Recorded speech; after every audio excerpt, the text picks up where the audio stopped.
الحمد لله وكفى وسلام على عباده الذين اصطفى خصوصا على أفضلهم وخاتم النبيين محمد الأمين وعلى آله وصحبه أجمعين أما بعد فأعوذ بالله من الشيطان الرجيم بسم الله الرحمن الرحيم وَإِذَا نَادَيْتُمْ إِلَى الصَّلَاةِ اتَّخَذُوهَا هُزُوًا وَلَعِبًا وقال الله تبارك وتعالى في مقام آخر ما آتاكم الرسول فخذوه وما نهاكم عنه فانتهوا صدق الله العظيم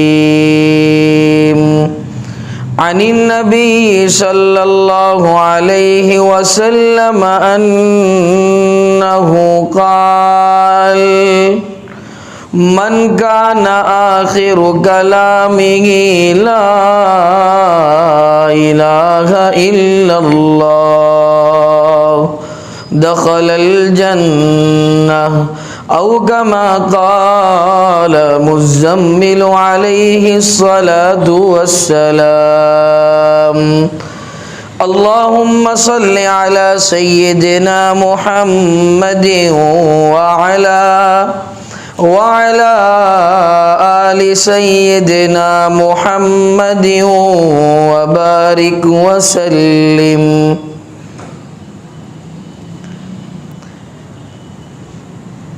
اذان عصر حاضر کا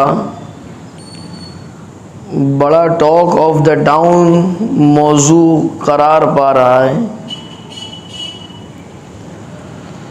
آیت کریمہ جو آپ حضرات کے سامنے پڑھی گئی اس میں بھی اسی کی طرف اشارہ ہے۔ در حقیقت اذان جو مشروع ہوئی ہے وہ وحی غیر مطلوب کے ذریعے سے مشروع ہوئی، البتہ وحی مطلوب ہے، اس کی طرف اشارہ ضرور ہے۔ چنانچہ آج کل جو حضرات اذان پر اور مساجد اور مراکز پر اور مدارس پر اعتراضات کر رہے ہیں تو اس میں کچھ کمی کوتاہی ہماری جانب سے بھی ہے اور کچھ کمی ان کی جانب سے بھی۔ بہرحال ہے تو ہم مظلوم ہی، البتہ ہمیں بھی کچھ احتیاطی تدابیر کرنی چاہیے اور ہمیں دیکھنا چاہیے کہ آج ہم پر جو حالات گردش کر رہے ہیں کیا یہ خصوصاً ہم پر ہی گردش کر رہے ہیں یا اس سے پہلے بھی اس قسم کے سنگین حالات سے مسلمانوں کو دوچار ہونا پڑا ہے۔ تو واقعات کی طرف جب نظر دوڑائی تو اس سے پتہ چلا کہ یہ آج کل آنے والے حالات نہیں بلکہ 1400 سال پہلے تاجدار مدینہ محمد الرسول اللہ صلی اللہ علیہ وسلم جب سے انہیں نبوت ملی اور انہوں نے دین حق کی اشاعت کا اور نشر کا کام شروع کیا، تبھی سے مسلمانوں پر اور ایمان کے مت والوں پر اور اسلام پہ عمل کرنے والوں پر حالات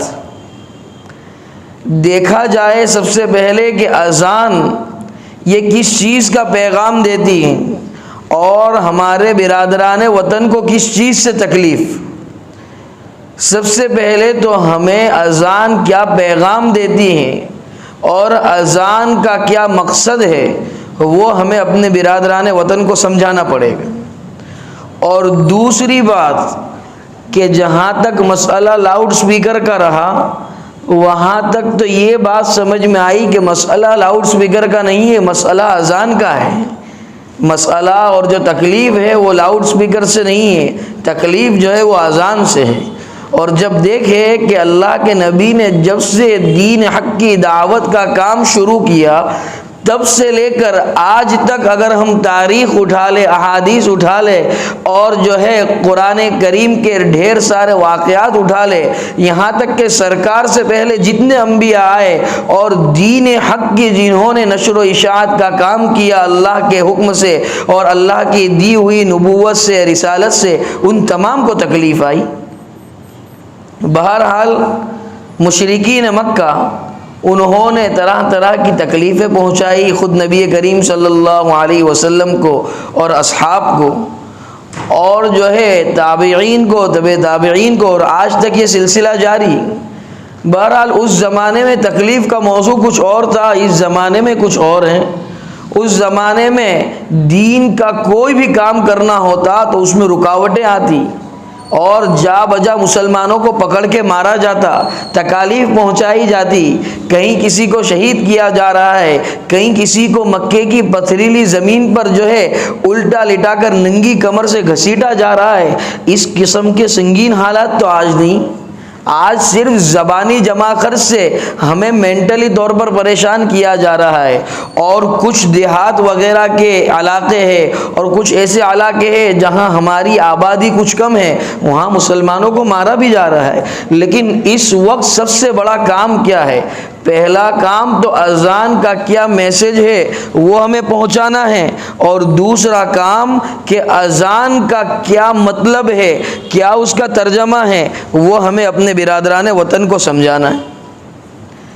تو پہلی بات کہ یہ جب یوں کہتے ہیں کہ انہیں لاؤڈ سپیکر سے تکلیف ہے، اذان ہوگی اس لیے کہ یہ شعائر اسلام میں سے ہے، شاعر اسلام پر آنچ آنا ایک سچے مسلمان کو گوارا نہیں، لیکن ہر چیز میں سرکار کی تعلیمات میں یہ بات ملی کہ میانہ رو ہونا ضروری، درمیانی چال چلنا ضروری۔ اذان کا مطلب کیا؟ اذان کا مطلب ہے دعوت دینا نماز کے لیے۔ پہلے کے زمانے میں جب یہ لاؤڈ سپیکر نہیں تھے تو سرکار دو عالم صلی اللہ علیہ وسلم نے اذان کہنے کا حکم فرمایا، ساتھ ساتھ یہ حکم فرمایا کہ اپنی انگلی کو اپنے کانوں میں رکھے تاکہ ہو سکے اتنا دور تک تم اذان کی آواز کو پہنچا سکو اور لوگ نماز کے لیے آ سکیں۔ لیکن آج ٹیکنالوجی کے زمانے میں سہولیات ہے، اللہ کی جانب سے تمام تر راحت کے اور جو ہے فرحت کے سامان مہیا کیے گئے ہیں، تو اس وقت جو ہے سمجھداری کا اور عقل مندی کا اور دانش مندی کا تقاضا یہی ہے کہ مقصد اگر اذان کا پورا ہو رہا ہے ایک معتدل مائک کی مقدار رکھنے سے، تو پھر اس سے زائد مقدار رکھنا یہ دانش مندی کی اور عقل مندی کی بات نہیں۔ اتنا اسپیکر رکھا جاوے کہ لوگوں تک دعوت بھی پہنچ جاوے، ہمارا مقصد بھی پورا ہو جاوے، اور جو لوگ اعتراض کرتے ان کا اعتراض بھی حتی الامکان ختم ہو جاؤ۔ لیکن اگر اس کے بعد بھی اعتراض ختم نہیں ہوتا تو اگر ہم میانہ رو سے چلیں گے تو انشاءاللہ کوئی تکلیف نہیں آئے گی، پھر اللہ کی جو ہے امداد اور نصرت شامل حال ہوگی، اس لیے کہ ہم حق پر اب بھی حق پر ہے اور تب بھی حق پر ہوں گے، لیکن ہمیں کچھ میانہ رو ہونے کی، کچھ درمیانی چال چلنے کی ضرورت۔ دوسری بات، اذان کا میسج کیا ہے، اذان کا ترجمہ کیا ہے، وہ ہمیں اپنے برادران وطن تک پہنچانا ہے۔ کتنے پیارے الفاظ گئے، اذان تو خون محفوظ کرنے والی چیز ہے۔ اذان کے ذریعے نبی کریم صلی اللہ علیہ وسلم جب کسی علاقے پر چڑھائی کرتے تو اللہ کے رسول شب خون نہیں مارا کرتے تھے۔ کسی علاقے میں پہنچے، اب معلوم نہیں کہ وہاں مسلمان ہے نہیں ہے، اور اگر ہے تو کچھ ہے، زیادہ ہے، کتنی مقدار میں ہے، تو سرکار کا طریقہ یہ رہا کہ اس بستی سے کچھ دور اپنا پڑاؤ ڈال دیتے، اور فجر کے وقت اذان کہی جاتی، اذان اس لیے کہی جاتی کہ اذان کہنے سے بستی کے جو مسلمان ہیں، اگر پوری بستی مسلمان ہے تو وہاں سے بھی اذان کی آواز آتی، بستی والے محفوظ ہو جاتے. یہ اذان نے محفوظ کر دی ہے جانو. یا یہ کہ اگر وہاں جو مسلمان ہیں وہ اس لشکر کی اذان کی آواز سن لیتے تو وہ ایمان والے جو ہے، جو ایمان والے نہیں ہیں ان سے الگ ہو جاتے، تو ایمان والوں کا خون محفوظ ہو جاتا.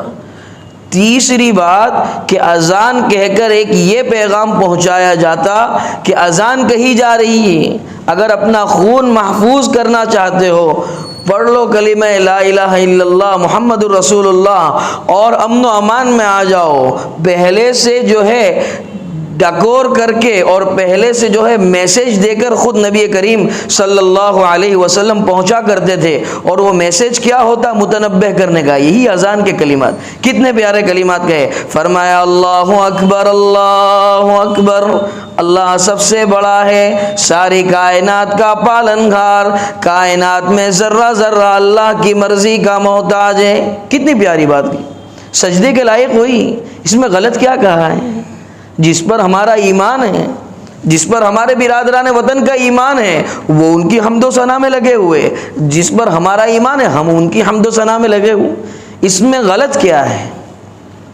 پھر کہا اللہ اکبر اللہ اکبر. 4 مرتبہ اللہ کی بڑائی کو بیان کیا گیا جس کے اندر کوئی شک نہیں. آگے فرماتے اشہد ان لا الہ الا اللہ، گواہی دیتا ہوں میں کہ اللہ کے علاوہ کوئی الہ نہیں، کوئی معبود نہیں، کوئی ماتھا جھکانے کے لائق نہیں. کسی کے سامنے ہم اپنے پیشانی کو اور اپنے سر کو نہیں جھکائیں. اس کے اندر بھی ہم نے کیا غلط کہا ہے؟ توحید بیان کی جا رہی، وحدانیت ربانی بیان کی جا رہی، اسی کو دوسری مرتبہ بھی بیان کیا گیا.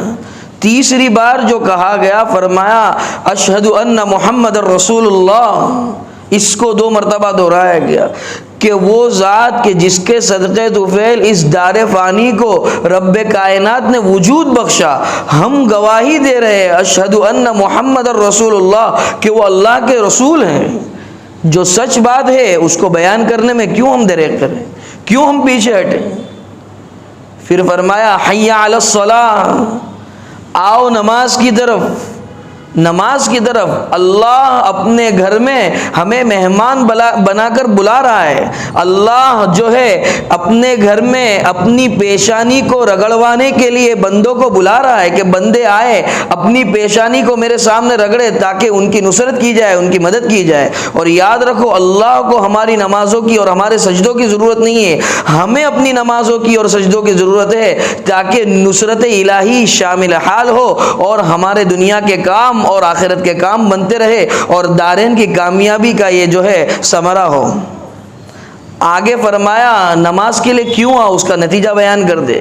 حی علی الفلاح، آؤ نماز کے لیے اور آؤ کامیابی کی طرف. اس لیے کہ نماز کے اندر کامیابی، نماز کے اندر کامرانی ہے.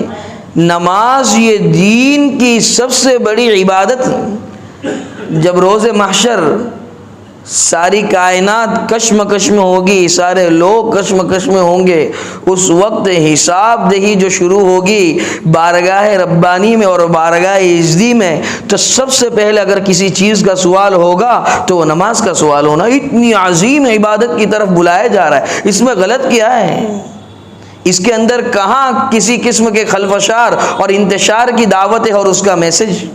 اتنی زبردست چیز کی طرف بلایا جا رہا ہے اور پھر کہا جا رہا ہے وہی اللہ کی بڑائی بیان کی جا رہی ہے، کبریائی بیان کی جا رہی ہے. اللہ اکبر لا الہ الا اللہ، اللہ کے علاوہ کوئی معبود نہیں، اللہ سب سے بڑے ہیں. اور فجر کی جو اذان ہوتی ہے اس کے اندر کہا جاتا ہے الصلاۃ خیر من النوم، کہ نیند سے بہتر نماز ہے، نیند سے بہتر نماز ہے. لیکن اب ہم اپنے گریبان میں کچھ نظر کریں. یہ تو اذان کا میسج ہوا، اذان کا مقصد ہوا، اذان خون کو محفوظ کرتی ہے، یہ بات تو یہاں رہی. اب ہم ذرا اپنے گریبان میں جھانکیں کہ وہ انسان جو اللہ رب العزت پر، قرآن کریم پر اور تاجدار مدینہ پر ایمان نہیں رکھتا، اسے اذان سے تکلیف ہوتی، اسے اذان سے تکلیف ہوتی ہے، لاؤڈ سپیکر سے اس کی آنکھیں کھل جاتی ہیں. لیکن بڑے افسوس کے ساتھ کہنا پڑتا ہے کہ ہم مسلمان، ہم ایمان والے، ہم سرکار کے مت والے، کیوں ہماری آنکھیں نہیں کھلتی؟ کیوں ہم فجر کی نماز کو اندر مسجد میں جانے کے لیے تیار نہیں؟ کیوں ہم نے اپنی ایسی عادت بنا رکھی ہے کہ تمام تر نمازوں میں جو مجمع ہوتا ہے اس میں سب سے کم مجمع جو ہوتا ہے وہ فجر کی نماز میں ہوتا ہے؟ تو ہم تو اللہ کو ایک مان کر، سرکار کے طریقوں کو اور سرکار سے عشق و محبت کا دعویٰ کر کے اذان کی آواز آتی ہے تو ہم سو رہتے ہیں، تو گویا کہ ہم اپنی زبان قال سے نہیں لیکن زبان حال سے کہتے ہیں کہ جو اللہ کو نہ مان کر اذان کا انکار کرتا ہے، ہم تو اللہ کو مان کر اذان کا انکار کر رہے ہیں۔ یہ اذان کا انکار نہیں ہے تو اور کیا ہے؟ کہ اذان کی آواز آنے پر ہم نماز کے لیے نہ چل دے، تو پھر ہم میں اور اس میں فرق کیا ہوا؟ بلکہ وہ ہم سے اچھا ہوا کہ وہ تو نہ مان کر اذان کی توہین کر رہا ہے، وہ تو کم علمی کی وجہ سے اور ہدایت پر نہ ہونے کی وجہ سے اذان کی توہین کر رہا ہے۔ ہم تو اذان کو مان کر، اذان کے مت والے ہو کر، اور اذان کے لیے اگر کوئی کچھ کہہ دے تو اپنی آستینیں چڑھا کر اور دستوں گریباں ہونے کے لیے تیار ہے۔ تو یہ سوائے منافقت کی اور کوئی چیز نہیں۔ صرف زبان سے کہتے ہیں کہ ہمیں اذان سے محبت، ہمیں سرکار سے محبت، ہمیں رسول سے محبت، ہمیں اللہ سے محبت۔ محبت کا تقاضا کیا ہے؟ محبت کا تقاضا یہ ہے کہ جب مؤذن کہہ رہا ہے الصلاۃ خیر من النوم، ہم فوری طور پر بستر سے اٹھ جاوے اور کہے صدقت و بررت، اور چل دیوے، نہ ٹھنڈی دیکھنی ہے، نہ گرمی دیکھنی ہے، نہ بارش دیکھنی ہے، تب جا کر وفاداری کا ثبوت ہوگا۔ اور عمل تو کر کے دیکھو، پھر دیکھو کس طرح کی نصرتیں شامل حال ہوتی ہے۔ اور آج ہم کہتے ہیں اللہ کی مدد کب آئے گی، آج ہم یوں کہتے ہیں کہ اللہ کی نصرت کب آئے گی، یاد رکھو یہ اللہ کی نصرت ہے اور اللہ کی مدد ہی ہے کہ آج ہم جی رہے اطمینان سے، نمازیں قائم ہے، شاعر اللہ پر اور شاعر اسلام پر اعمال درآمد ہے۔ یہ اللہ کی نصرت نہیں ہے تو اور کیا ہے؟ حکومت ان لوگوں کی ہے، لیکن ہم اللہ کے دین کو اور سرکار کی لائی ہوئی شریعت کی بقا کے لیے جو کام کرنا چاہتے ہیں، جن سرگرمیوں کے اندر حصہ لینا چاہتے لے سکتے ہیں، کوئی روک ٹوک نہیں دین کا کام کرنے کے لیے۔ تو یہ اللہ کی نصرت نہیں تو اور کیا ہے؟ ہم جا رہے پوری دنیا کے اندر سفر کر رہے ہیں تو یہ اللہ کی نصرت نہیں تو اور کیا ہے؟ کہ آج ہمارے ہاتھ میں اقتدار ہے، اقتدار نہ ہونے کے باوجود رب ذوالجلال ہمیں دنیا میں نبھا رہا ہے، یہ محض اس کی نصرت ہے اور بات کے اندر دوسری کوئی حقیقت نہیں۔ یہ بات تو ختم ہوئی۔ اب ہمارے لیے اس وقت کرنے کے کام کیا؟ اذان کا میسج، اذان کا ترجمہ اور ہماری غفلت، یہ تین باتیں ہوگی۔ چوتھی بات جو آیت کریمہ آپ حضرات کے سامنے پڑھی گئی، اگر اس کو اپنی زندگی کا اوڑھنا بچھونا بنا لیا، امید ہے کہ عن قریب نصرت تو شامل حال ہے اللہ کی، لیکن موصلہ دھار اللہ رب العزت کی امداد شامل حال ہوگی۔ فرمایا اللہ رب العزت نے قرآن کریم میں ما آتاکم الرسول فخذوه وما نهاکم عنہ فانتہوا، جو چیزیں نبی کریم صلی اللہ علیہ وسلم تمہارے پاس لے کر آئے، فخذو، اس کو مضبوطی سے تھام لو، اس کو پکڑ لو، اس پر عمل درآمد ہو جاؤ۔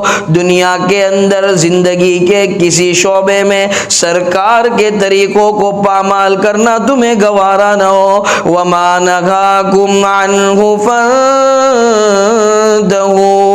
اور جس چیز سے تاجدار مدینہ محمد رسول اللہ صلی اللہ علیہ وسلم نے ہمیں روک رکھا ہے، جن چیزوں سے باز آ جانے کو کہا ہے، جن چیزوں سے بچنے کو کہا، اجتناب برتنے کو کہا، ان چیزوں سے بچ جاؤ۔ پھر دیکھو اللہ رب العزت کیسے قدم قدم پر کامیابیوں کو ہمارے قدموں میں ڈال دیتے ہیں۔ یہ کرنے کے کام سرکار نے جو فرمایا، سرکار جو شریعت لے کر آئے، جو خود کی زندگی ہمیں جو فزیکلی طور پر بتلا کر گئے اور نمونے کے طور پر بتلا کر گئے، ہم اسے اپنی زندگی میں اپناویں، ہمیں اسے اپنی زندگی کے اندر عمل میں لاوے، تب جا کر پھر یہ بات بنے گی کہ کوئی اعتراض کرنے کے لیے تیار نہیں ہوگا۔ جمعہ کے اندر اور عیدین کے اندر جو مجمع ہوتا ہے، اگر فجر کی نماز میں بھی وہ مجمع ہو تو خود ہی سمجھ سکتے ہو للعاقل تکفی الاشارہ، کیا ہی کسی نے اچھی بات کہی کہ سمجھدار ہو اشارہ کافی ہے، اس لیے کہ یہ بات صراحتاً نہیں کہی جا سکتی۔ جو مجمع جمعہ میں اور عیدین میں ہے، اگر وہی مجمع فجر کی نماز میں آ جاوے، اللہ کی ذات سے قوی امید ہے تمام اعتراض کرنے والوں کی زبانیں ٹھپ پڑ جائے گی، چپ ہو جائے گی۔ عمل ہمیں کرنا ہے، ہمیں اپنی زندگی کو عملی بنانا ہے۔ صحابہ کا کام یہی تھا کہ وہ اپنی زندگی میں اعمال کر کے خود کو عاشق رسول ثابت کر گئے، اور بڑے افسوس کے ساتھ کہنا پڑتا ہے ہم صرف زبانی جمع خرچ کے ساتھ جو ہے کہتے ہم عاشق رسول ہے اور سچے اللہ سے محبت کرنے والے، لیکن ہمارا کام تو اس کے بالکل خلاف ہے۔ ہمارے اعمال تو بالکل اس بات کا تقاضا نہیں کرتے کہ ہم اللہ کے اور رسول کے عاشق۔ چند مثالیں دے کر اپنی بات کو سمجھاؤں، وقت کم بچا ہے۔ پہلے تو یہ ذہن نشین کر لیا جاوے کہ دین پر چلنے کے لیے کسی چیز کے جو ہے رولز اینڈ ریگولیشنز کی ضرورت نہیں سوائے قرآن کے۔ دین پر چلنے کے لیے گھومنے پھرنے سے منع نہیں کیا جا رہا، تجارت کرنے سے منع نہیں کیا جا رہا، کھانے پینے سے منع نہیں کیا جا رہا۔ دین اس کا نام ہے کہ تجارت کرو تو محمد الرسول اللہ کے طریقے پر کرو، وہ تمہاری تجارت عبادت بن کر رہ جائے گی۔ کھانا کھاؤ تو طریقہ سرکار سے کھانا کھاؤ، یہ کھانا کھانا ضرورت تو تمہاری ہے، لیکن نامہ اعمال میں جب فرشتہ لکھے گا تو وہ اس کو عبادت بنا کر لکھے گا۔ کیوں؟ کیونکہ تم نے محمد الرسول اللہ صلی اللہ علیہ وسلم کے طریقے پر کھانا کھایا۔ لقموں کو چبا چبا کر کھاؤ، کھانے سے پہلے بسم اللہ پڑھ لو، کھانے کے بعد کھانے کی دعا پڑھ لو، یہ کھانا عبادت بن گیا۔ پھر دیکھتے ہیں کس طرح سے تم پر کوئی اعتراض کرتا ہے اور تمہیں کوئی نقصان پہنچاتا ہے۔ چہرے کو اللہ کے رسول کے چہرے کے مطابق سنوار لو۔ 24 گھنٹہ 365 دن جب تک ہماری زندگی ہے تب تک نامہ اعمال میں لکھا جائے گا اس نے اپنے چہرے کو سرکار کے چہرے انور کے مطابق بنانا چاہا، اس کا اجر لکھا جائے گا انشاءاللہ۔ ہم اپنے لباس کو سرکار کے طریقوں کے مطابق اور سرکار کے پسندیدہ لباس کے مطابق بناوے تو یہ لباس بھی ہمارا سنت کے طریقے پر ہوگا تو ہمارا عبادت بن جائے گا۔ ہم اپنے پائجاموں کو اور اپنی ازاروں کو ٹخنوں سے اوپر رکھے اس نیت سے کہ ٹخنوں سے نیچے رکھنا حرام ہے اور یہ تعلیمات نبویہ میں سے ہے، تو ہمارا ٹخنوں سے اوپر ازار رکھنا یہ عبادت بھی ہے اور حکم بھی ہے اللہ کے رسول کا، تو یہ بھی عبادت بن جائے گا اور ہمارا عبادت کا رجسٹر بھرتا ہی چلا جائے گا۔ یہی اپنی زندگی کے تمام کام ہم جس طرح سے زندگی گزار رہے ہیں، جو ہمارا نظام الاوقات ہے، جو ٹائم ٹیبل ہے، اسی طرح اپنی زندگی کو گزارنا ہے، لیکن اس کے اندر کچھ طور طریقے اور اس کے اندر کچھ وضاقتہ کو بدلنے کی ضرورت ہے۔ ہم کرے تجارت لیکن وضاقتہ سرکار کی ہو، ہم کھائے کھانا طریقہ سرکار کا ہو، ہم پیے پانی طریقہ تاجدار مدینہ کا ہو، ہم چلیں طریقہ سرکار کا ہو، چلنے میں بھی اللہ کے رسول کا طریقہ ہو۔ اللہ کے رسول کس طرح چلا کرتے؟ اکڑ کے نہیں چلتے تھے، اکڑ اللہ کو بالکل پسند نہیں۔ فرمایا وَلَا تَمْشِ فِي الْأَرْضِ مَرَحًا، زمین پر اکڑ کر مت چلا کرو۔ کیا ہماری حیثیت، کیا ہماری اوقات کہ ہم اکڑ کر چلتے، ایسے چلتے ہیں، سینہ بہار ہے۔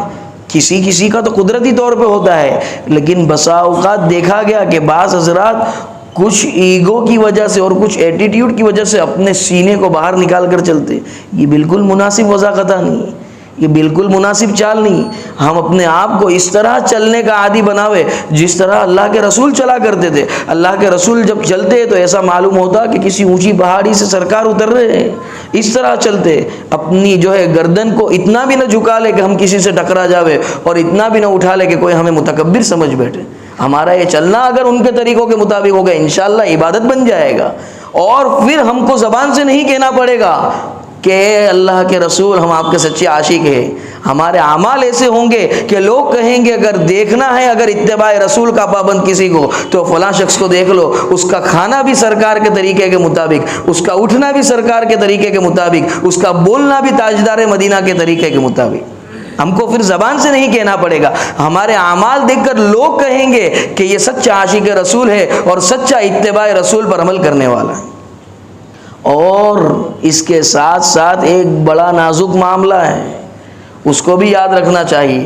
ہم عمل کرتے نہیں، اور اگر کبھی عمل کر بھی لیتے ہیں، پورے طور پر اپنے آپ کو جمانے کی کوشش کر بھی لیتے ہیں، تو ایک چیز ہمارے اندر آ جاتی ہے، آئی ایم، کچھ نفل روزے رکھ لیے، اب جو نفل روزے نہیں رکھ رہا ہے اس کو بھی اس نظر سے دیکھنا ہے کہ نہیں، ایک وقت تھا میرا بھی یہی حال تھا، اور لا حول ولا قوت الا باللہ کو ذہن میں رکھنا چاہیے، نہیں ہے عبادت کرنے کی طاقت اور گناہوں سے بچنے کی قوت مگر اللہ ہی کے اذن سے، اللہ ہی کے حکم سے، اللہ ہی کی اجازت سے۔ تو آج میں جو تہجد پڑھ رہا ہوں، اگر کسی کو دعوت دینی ہے حق بات کی، حق بات حق طریقے سے، حق نیت سے، حق انداز سے اور مناسب جگہ پر دعوت دے، ایسا نہیں کہ اب ذرا نفل روزہ کیا رکھ لیا، کچھ تہجد کیا پڑھ لی، کچھ ٹخنوں سے اوپر اظہار کیا ہو گئی، گاؤں میں اصلاح کرتے پھر رہے،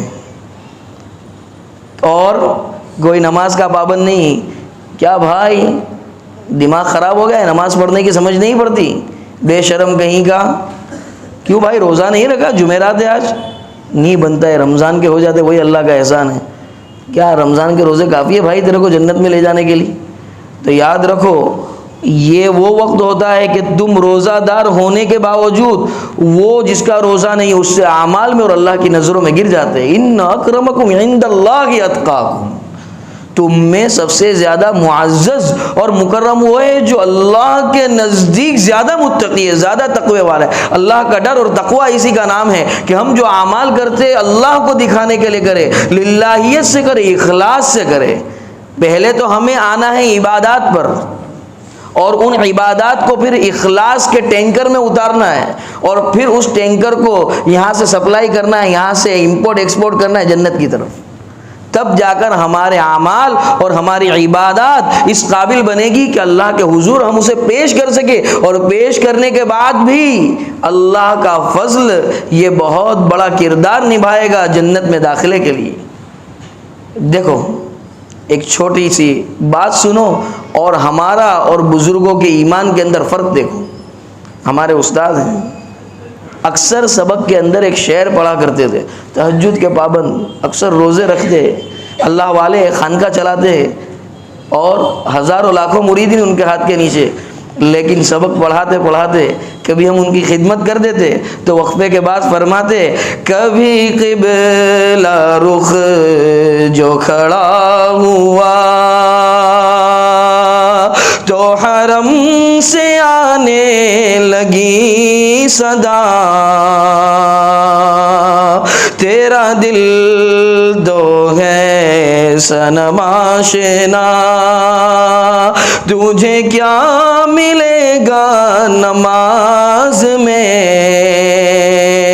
کبھی قبلہ رخ جو کھڑا ہوا۔ اتنی عبادات، اتنا اللہ کا ڈر، اتنی انکساری، اتنا اخلاص، اس کے باوجود یوں کہتے تھے وہ کہ میں نماز کے لیے کھڑا ہوتا ہوں تو معلوم ہوتا ہے کہ کچھ حاصل بھی ہو رہا ہے یا نہیں، کیا میرا یہ دوگانہ بارگاہ ربانی میں شرف قبولیت سے نوازا بھی جا رہا ہے یا نہیں۔ اور ہماری نمازیں، ہماری عبادات اتنی ریا سے بھری اور ہم اتنا اکڑ کر چلتے ہیں، ہم اپنے آپ کی عبادات پر اور اپنے آپ پر اتنا یقین رکھتے ہیں کہ ہم اسے بارگاہ الہی میں پیش کریں گے اور اسے قبول کر لیا جائے گا۔ سنو دوسری بات، تو غنی از ہر دو عالم من فقیر، روز محشر عذر ہائے من پذیر، گر تو میبینی حسابم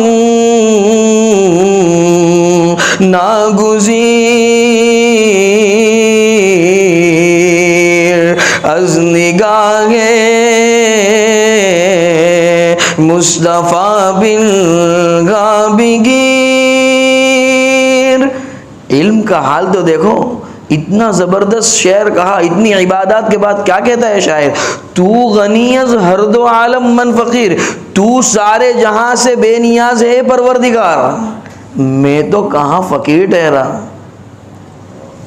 روز محشر عذر ہائے من پذیر، روز محشر لاج رکھ لیجیے اس گنہگار کی، کچھ تیری بارگاہ میں پیش کرنے کے قابل نہیں، لیکن جو ٹوٹا پھوٹا ہے اس پر اپنی ستاری کی اور غفاری کی چادر اڑا دیجیے، گر تو میبینی حسابم ناگزیر، لیکن اس کے باوجود اگر اس بد نصیب کا حساب لینا ہی مقصود ہو تو ایک ریکویسٹ اور ایک التجا تو میری تجھے اور میری ایک التماس تو قبول کرنی پڑے گی، کم از کم سرکار دو عالم صلی اللہ علیہ وسلم کے نظروں سے اس گناہگار کے حساب کو اوجھل رکھنا اور سرکار کے سامنے اس گناہگار کا حساب مت لینا، اس لیے کہ ہو سکتا ہے اگر تو میرے لیے جہنم کا فیصلہ کر دے اور سرکار کے سامنے میرا کالا چھٹا کھل جاوے تو وہ شفاعت کا ایک دروازہ کھلا تھا اس سے بھی میں محروم ہو جاؤں۔ یہ رات دن علم کے مشاغل میں لگے ہوئے جو حضرات رات دن قال اللہ اور قال رسول سے اپنی زبانوں کو شاداب اور سرسبز و شاداب کرنے میں لگے ہوئے، ان لوگوں کی کیفیات کا عالم یہ ہے۔ آج ہم سے کیا کچھ ہوتا ہے اور ہمارا حال یہ ہے کہ کچھ عبادات نہیں ہوئی تو بھی فکر نہیں، اور ہوئی تو پھر اخلاص نہیں۔ اللہ رب العزت صحیح معنوں میں عمل درآمد کرنے کی احکامات شرعیہ پر اور اتباع رسول پر توفیق عطا فرماوے۔ وآخر دعوانا ان الحمد للہ رب العالمین۔